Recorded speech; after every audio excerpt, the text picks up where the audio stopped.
कोई भी स्पेस अगर आपके घर में आपके पास मौजूद है, अगर लान नहीं है तो छत तो हर घर की होती है। तो कॉन्सेप्ट ये है कि छत को कैसे यूज़ किया जाए।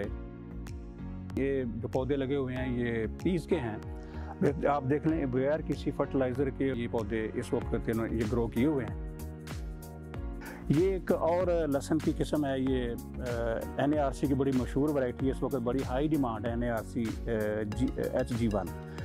तो इस वक्त लास्ट ईयर ये 4000 रुपये पर केजी के हिसाब से इसका PCD बुक है। मुझे ये तकरीबन 8 साल हो गए हैं जब ये वैरायटी डेवलप हो रही थी यहाँ लगाते हुए।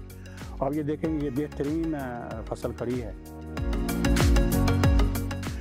आम हालात में ये जो ग्लोबल एमिशंस हैं उसमें बहुत ज़्यादा रोल प्ले करती है। तो एनवायरनमेंट के हवाले से जो ग्लोबल वार्मिंग है और ये जो सिटी वार्म हो रहे हैं उनमें भी इनका एक रोल है।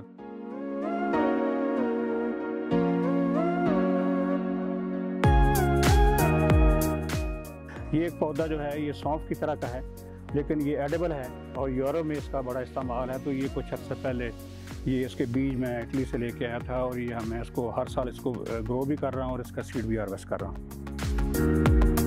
तो अगर चाहते हैं हम अपनी ग्रीन कर लें और ख़ास तौर पे वेजिटेबल से कर लें तो हमें फ्रेश वेजिटेबल जो है अपनी रूफ टॉप से जो कि high quality vegetable organic vegetable आप हार्वेस्ट कर सकते हैं।